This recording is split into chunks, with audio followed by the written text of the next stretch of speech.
फिर यहाँ बता रही हैं तथा तथा न रोचन्ते विषया सुलभा अपि। जो व्यक्ति आत्मा के गुणों का अनुभव कर रहा है, जो व्यक्ति आत्मा की अनुभूति कर रहा है, जिस व्यक्ति को एकांत में बैठ कर के अच्छा लग रहा है, जिस व्यक्ति को धर्म ध्यान अच्छा लगता है, जिस व्यक्ति को सत्संग अच्छा लगता है, जिस व्यक्ति को स्वाध्याय पूजन अर्चना भक्ति आदि अच्छी लगती है, जिस व्यक्ति को चिंतन करने में अच्छा लगता है, समझो उस व्यक्ति का मन अब संसार के पदार्थों में अच्छा नहीं लगेगा, उसे उसके प्रति अरुचि होने लगेगी। पहले व्यक्ति धन कमाने में बड़ा रागी था, आसक्त था, लीन था, धन धन पैसा चाहिए, कैसे भी चाहिए पैसा चाहिए। किंतु जैसे उसे पैसे से विरक्ति हुई तो अब व्यक्ति कहते हैं कि चलो वहाँ पर हम बहुत अच्छा धन कमाएंगे।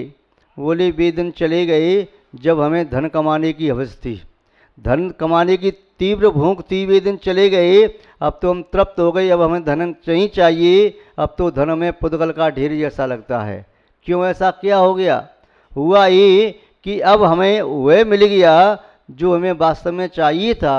धन हम तब तक चाह रहे थे जब तक हमें चेतन की खबर नहीं थी। जब से चेतन की खबर लगी है तब से धन और तन के प्रति हम उपेक्षित हो गए, हमने उनकी उपेक्षा कर दी, उसमें अब रुचि नहीं आ रही। पहले कोई व्यक्ति सूखी रोटी खाता था नमक लगा करके, जब से सेठ के यहाँ पर नौकरी करने आया है और सेठ के यहाँ सूखी रोटी कहाँ से मिले, अलग से भोजन कहाँ से बने? जो सेठ का भोजन बनता है खीर पूड़ी सब्जी आदि हलवा रबड़ी वही उसे मिलता है। अब उसे ये मिलने लगा तो अब उसे क्यों प्राप्त करेगा? पहले सूखी रोटी न मिलने पर छीनता था, चोरी करके लाता था, प्रयास करता था एक की दो मिल जाएं और छुप करके खाता था। किंतु अब सेठ के यहाँ जब से नौकरी कर रहा है, अब सहजोपलब्ध सूखी रोटी और नमक मिल जाए, कोई देने भी आए तब भी उसे ग्रहण नहीं करेगा। तो यहाँ यही कह रही हैं कि तथा तथा न रोचन्ते, उसे त्यों त्यों रुचते नहीं है। विषया सुलभा अपि, वह सुलभ पंचेंद्रिय के विषय भी। जैसे उस व्यक्ति को जो पहले सूखी रोटी खाता था और सूखी रोटी न मिले तो पशुओं को खिलाई जाने वाली खल खाता था, किंतु अब जब सेठ के यहाँ जब से नौकरी की है, सेठ के भोजन में से ही उसे भोजन प्राप्त हो जाता है। पहले खल को छीन करके मांग करके खाता था, चोरी करके खाता था, अब सहजोपलब्ध खल का ढेर लगा हुआ है तब भी नहीं खा रहा। क्यों? क्योंकि उसे अब सेठ के द्वारा खाए गए भोजन उत्तम भोजन का स्वाद आ गया है। जैसा सेठ भोजन करता है वैसा भोजन से जीवन में पहली बार किया है, इसीलिए कहता है अब तो मैं खल नहीं खाऊंगा, चाहे भूखा बैठा रहूँगा, सूखी रोटी नहीं खाऊंगा, कोई बात नहीं, एक दिन उपवास हो जाएगा स्वीकार है, किंतु खल खाना स्वीकार नहीं। ऐसे ही जो अज्ञानी व्यक्ति अभी तक पंचेंद्रिय के विषयों को भोगने के लिए आतुर था, वह व्यक्ति अब जैसे ही तत्व का बोध प्राप्त करता है, आत्मज्ञान उसे होता है, फिर कहता है मुझे ये अनात्मा रूप वस्तु नहीं चाहिए, क्योंकि ये मेरी नहीं है। पहले मैं उसे अपनी मान रहा था, उसकी सुरक्षा कर रहा था, उसके पीछे अपने प्राण देने तैयार था, किंतु जब से मुझे अपनी वस्तु की खबर लगी है तो पर की वस्तु में मेरी रुचि ही नष्ट हो गई। पहले मैं जिस मकान को, जिस दुकान को, जिस गोदाम को और दुकान के माल को, अन्य चेतन अचेतन परिग्रह को अपना मानता था, तब तक मुझे वही अच्छे लगते थे। किंतु जब से मुझे तत्वबोध प्राप्त हुआ है और जब से मुझे आत्मा की शुद्ध आई है, तब से मेरी इनमें कोई रुचि नहीं है।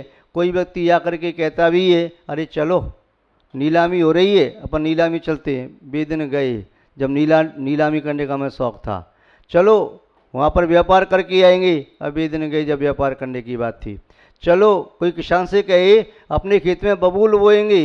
बेदिन गए जब हम बबूल की खेती करते थे, अब तो हमारे खेत में अंगूर की खेती होने लगी, या बबूल की खेती नहीं करेंगे। यदि अंगूर का बीज न मिला तो खेत एक साल भले ही खाली पड़ा रहे, किंतु बबूल न बोएंगे। बेदिन गए जब हम अभक्ष्य वस्तु का सेवन करके अपनी शुदा को शांत करने का साहस करते थे, अब तो हम भक्ष्य वस्तु का सेवन करते हैं, न मिलने पर अभक्ष्य को छूते भी नहीं।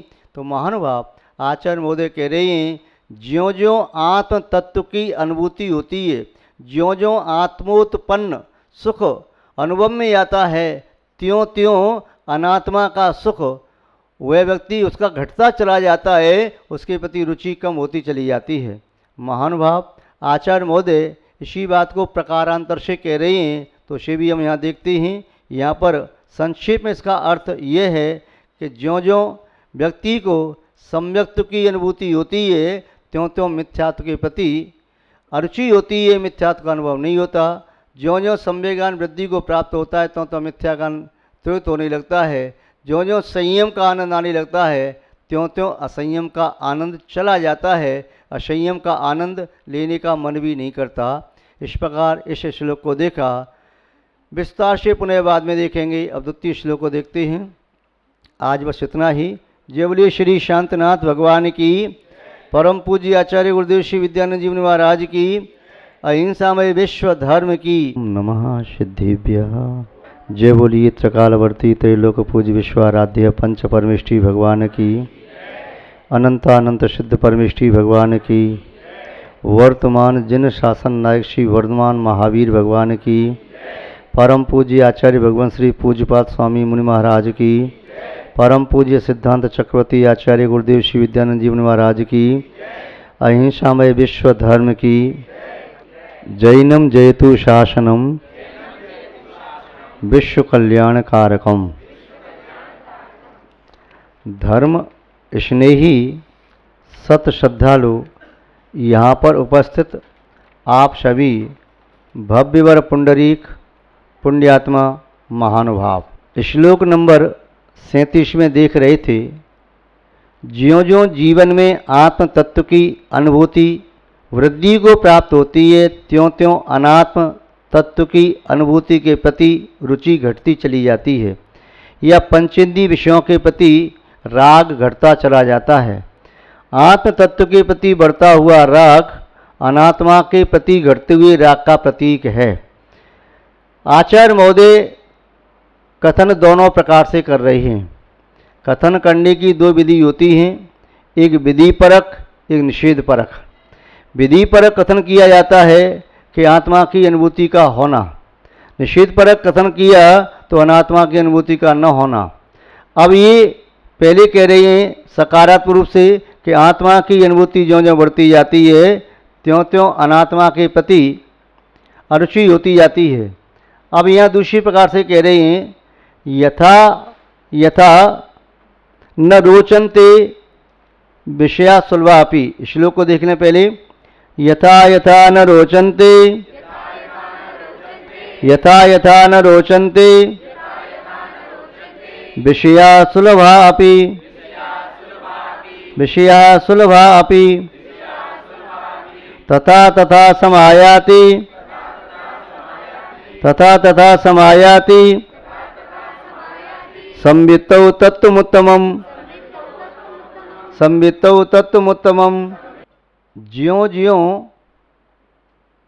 पंचेंद्रिय के विषय अरुचिकर लगते हैं, त्यों त्यों आत्मा के प्रति रुचि बढ़ने लगती है।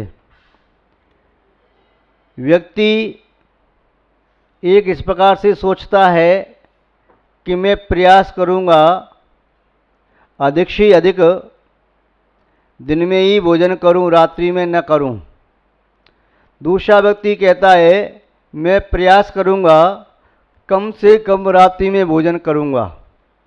दोनों का उद्देश्य एक ही है, रात्रि में भोजन नहीं करना। किंतु पहले दोनों रात्रि में भोजन करते थे, अब वह एक व्यक्ति नियम लेता है कि मैं कोशिश करूँगा जब भी भोजन करूँ दिन में करूँ। यदि मैं एक महीने में 60 बार भोजन करता हूँ और 60 बार भोजन रात में करता था, सूर्योदय के पहले या सूर्यास्त के बाद, अब प्रयास ये करूँगा मैं 60 बार में से जितनी बार अधिक से अधिक हो सकेगा दिन में भोजन करने की कोशिश करूँगा। 60 में से 60 बार भी दिन में करूँ तो अच्छी बात है। दूसरा कहता है मैं प्रयास करूँगा कि रात्रि में 60 बार भोजन करता था, अब रात्रि में भोजन एक बार भी न करूँ। 60 बार से घटाता हुआ 59, 58 करते करते 1 फिर 0, तो रात्रि में एक बार भी नहीं करूँगा। दोनों ने एक ही उद्देश्य को प्राप्त करने का प्रयास किया है, और किंतु दोनों की करने का तरीका कहने में अलग अलग आ रहा है एक होने पर भी। जैसे कोई व्यक्ति यहाँ से सामने दीवार को छूने जाता है तो एक कह रहा है मैं दीवार के समीप आ रहा हूँ, और दूसरा कह रहा है मैं इस दीवार से दूरी बढ़ा रहा हूँ। मेरी इस दीवार से दूरी बढ़ रही है, वह दीवार समीप में आ रही है। एक कह रहा है कि मैं वहाँ से इतनी दूरी पर आ गया, एक कह रहा है मैं इतनी दूरी पर रह गया। जैसे आप अपनी आयु के बारे में कहते हैं, कथन करते हैं कि मेरा आयुष कर्म अब कम रह गया है, दूसरा कह रहा है मेरा आयुष कर्म बढ़ गया है। एक कह रहा है मैं बड़ा हो रहा हूँ, दूसरा कह रहा है मैं घट रहा हूँ। कथन विधि परक करो या निषेध परक करो, दोनों प्रकार की कथन पद्धति जिनागम में विद्यमान है। महानुभाव यहाँ कह रहे हैं यथा यथा न रोचन्ते, जैसे जैसे आपकी रुचि कम होती जा रही है। रुचि कम कैसे होगी? बुद्धिपूर्वक उसका त्याग करो। जिसे छोड़ना चाहती हो, यदि उसमें आसक्ति भी आपकी हो रही है, तब भी उसे छोड़ने का मन बना लिया है, तब भी बुद्धिपूर्वक उसका त्याग करो। 1 दिन का त्याग, 2 दिन का त्याग, 4 दिन का त्याग। कई बार ऐसा होता है व्यक्ति हैबिचुअल होते हैं जो स्मोकिंग आदि करते हैं या रात्रि में भोजन आदि करते हैं या अवक्षेपण करते हैं, तो उनसे कभी आप पहले एक काम करो, 1 दिन का त्याग करो, फिर 2 दिन का त्याग करो। त्याग करने से क्या होगा? जैसे मान लो हमने त्याग कर भी दिया, उस वस्तु का सेवन तो नहीं किया, फिर भी हमारा मन तो चला गया। रात्रि भोजन का त्याग किया, मन चला गया। आलू प्याज आदि जमीगंध का त्याग किया, हमारा मन चला गया, खाया नहीं। या स्मोकिंग का त्याग किया, मन चला गया, उसका सेवन नहीं किया, कोई बात नहीं। आज आपका मन गया है और आपने उसका सेवन नहीं किया, कल मन भी नहीं जाएगा। जब मन अकेला रह जाएगा तो कैसे जाएगा? मन जाता है तो अपने साथ में वचनों को, शरीर को भी वहाँ ले जाता है, और जब मन अकेला पड़ जाएगा तो वह सार्थक न होगा, वह लौट के आ जाएगा। लोग कहेंगे महाराज जी ऐसा त्याग करने से फिर लाभ क्या है? जब मन ही जा रहा है, मन कह रहा है कि खा लो और आपने नहीं खाया तो पाप तो लग ही गया। लगा तो सही, किंतु कम पाप लगा, ज़्यादा पाप नहीं लगा। और आज पाप लगाए मन गया है, कल मन जाएगा भी नहीं, क्योंकि अभी संस्कार पड़े हैं। रात्रि में जिस समय भोजन करते थे वह समय होते ही भोजन की इच्छा होने लगती है, किंतु 2-4 दिन संस्कार वशात इच्छा होगी, उसके बाद फिर दिन में जब भोजन करोगे उस समय आपको भोजन की याद आने लगेगी और भूख भी लगेगी, भोजन आप अच्छे से कर सकेंगे। अब तीनों योगों से पाप यदि करता है तो पाप ज़्यादा था, एक योग से करता है तो पाप कम हो गया, संहिता में ही कम हो गया। दूसरी बात ये भी है कि एक योग अकेला पाप कर नहीं पाता, वह अपने साथ अपने साथी को खोजता है। जैसे मोक्ष मार्गी को खोजता है, संसार मार्गी को खोजता है, ऐसे ही संभव है हमारी प्रवृत्तियाँ भी, योग की प्रवृत्तियाँ एक दूसरे योग को अपने साथ में लेकर के चलती हैं। एक दोहा बड़ा अच्छा इस संबंध में, जो कहते मन जा रहा है तो कहा जाने दे, चिंता न कर, लौट के आ जाएगा। मन जाए तो जान दे, मन जाए तो जान दे, तू मत जाए शरीर, उतरी रखी कमान तो कहा करेगो तीर। यदि तीर और कमान दोनों साथ साथ हैं तब तो किसी का वध किया जा सकता है। कमान अलग रखी है, तीर अलग रखा है, तो वह वध नहीं किया जा सकता। यदि मन के साथ वचन और काय नहीं है तो व्यक्ति अपराधी नहीं हो सकता। मन में पाप आया, वह पाप बिना शरीर और वचन के ज़्यादा देर ठहर नहीं पाएगा, क्योंकि मन सम्राट है, और सम्राट जब भी जाता है अकेले नहीं जाता, अपने साथ में अंगरक्षक लेके जाता है। सम्राट के साथ मंत्री शंत्री आदि होते हैं। अकेला गया है तो समझो कोई जल्दबाजी का काम है, या राजा अकेला यहाँ ठहर नहीं पाएगा, अभी लौट के आ जाएगा। ऐसे ही मन कहीं अकेला चला जाए, अगम स्थान में चला जाए, जहाँ नहीं जाना चाहिए वहाँ चला गया है, तो शीघ्र लौट के आ जाएगा। मन के साथ वचन और शरीर ने साथ दिया तो लौट नहीं पाएगा। आचार्य महोदय यहाँ पर बता रहे हैं कि आप जिससे बचना चाहते हैं उसे पहले छोड़ दो। शरीर से छोड़ो, वचनों से छोड़ो, फिर मन से छोड़ो। शरीर से जिस क्रिया को करते हैं उस क्रिया को करने का त्याग, वचनों से उस क्रिया की चर्चा करते उसे उस चर्चा करने का त्याग, फिर मन से भी त्याग हो जाएगा। तो यहाँ पर कहा यथा यथा न रोचन्ते विषया सुलभा अपि, पंचेंद्रिय के सहज सुलभ विषय भी अब जिसे रुचिकर नहीं लग रही तो समझना चाहिए अब इसका मन आध्यात्म धारा में बहने के लिए आतुर है। अब ये चीज़ अच्छी नहीं लग रही तो वहाँ आतुर है। घर में रह कर के कोई बालक या बालिका या वृद्ध माता पिता जब घर वालों का ध्यान नहीं रखते हैं, वह अपने आप में मस्त खोए खोए से रहते हैं, घर वाला दुखी है या सुखी है, भूखा है या प्यासा है, उसकी चिंता न करके अपने काम में मस्त है। तुम्हारा क्या हो रहा तुम जानो, तुम्हारा काम जाने, मुझे तो शिव अभिषेक के लिए जाना है, पूजन के लिए जाना है, स्वाध्याय करना है, शाम को दर्शन करने जाना है, उपदेश सुनने जाना है। ये प्रवृत्ति तुम्हारी देख करके अब तुम्हें घर वालों की चिंता ही बिल्कुल नहीं हो रही है, तो फिर कहने लगते भैया इससे अच्छा तो तुम वहीं चले जाओ, अब तुम यहाँ के लायक नहीं बचे, यहाँ के लायक नहीं बचे, ऐसा कहने लगते हैं। क्योंकि तुम्हें वहाँ के गुण आने लगे, अब वहाँ के आने लगे तो वहीं चले जाओ। अब तुम्हें ये रुचिकर नहीं लग रही है, यदि कोई पकड़ के जबरदस्ती ले भी आए तो फिर प्रवृत्ति तो वैसे ही है। तुम्हारा यहाँ मन नहीं लग रहा, मन वहीं रखा है, तो फिर क्या कहेंगे भाई तुम वहीं जाओ।